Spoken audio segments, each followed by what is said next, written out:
a dream that one day this nation will rise up and live out the true meaning of its creed.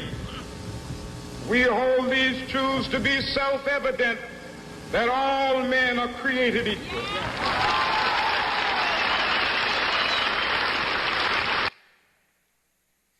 Imagine this. You meet a 15-year-old black boy, doe-eyed, cheekbones a mile wide, with a silly grin across his face. Young body with an old soul mentality, a giant among us, soon to provoke a nation's peace and compassion capacity, preparing to liberate lost minds while fighting his own duality. By being inspirational to the masses, by bringing blacks into white classes, no longer diminishing hope, but lighting a fire under America's stubbornness, so that they can finally get off the couch and clean the dirty dishes left with the soap.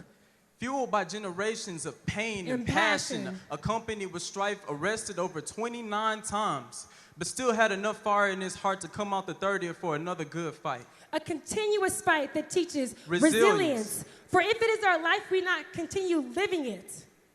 More than a martyr for the cause, because of what God placed in his heart, he was willing to pay the cost. A beacon of light he promised to never dim. To millions of people who looked like him, that one day the world would accept us in. He never waited around for things to happen. He continued to take action. He saw the future as he imagined. A leader who is passionate, persistent, phenomenal, and gifted. All this in one 15-year-old boy who was on his way to college, passed up by his peers because of his need for knowledge. Knowledge equals maturity.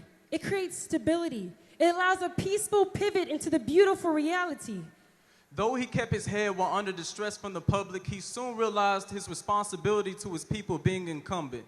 Martin met with a man named Muhammad to leave with the revelation that despite his life's effort, he was terrified to learn that integration meant entering his people into a burning house. Conflicted, knowing we're still on the conflict, but he now wanted to find us a better way out. After learning about this young man, I wish I had his characteristics. What made him special that I didn't? But one thing he made me realize is that I had it all along. Because just like this young man, there was a time when I was young, and I dreamed of so much more. Decades later, the descendants of a man with a dream are still seeing grafted to a vision before he could wake up and properly see. The one who had a dream. The one who had seen the promised land. The one who didn't worry but put everything in God's hands. Though the public violently striking him on his strife, in a world where his color was contextualized as degrading, low, or incomplete, the media painted a narrative of a man in a protest that emphasized peace, yet covered in conflict, so anything else would be deceit. I am you. And you are me. When I heard this statement, I didn't quite understand it. Of course, in my head, I wanted to command it. But yeah, I'm inspirational like the king. I stand for something. In my community, we're tight like a band. There's no stripping us. We got resilience from within. And I'm working towards being transparent on my path. So that I can empower the younger generations of black kids to know what they have. So when the time comes, I stay ready. So I don't have to get ready.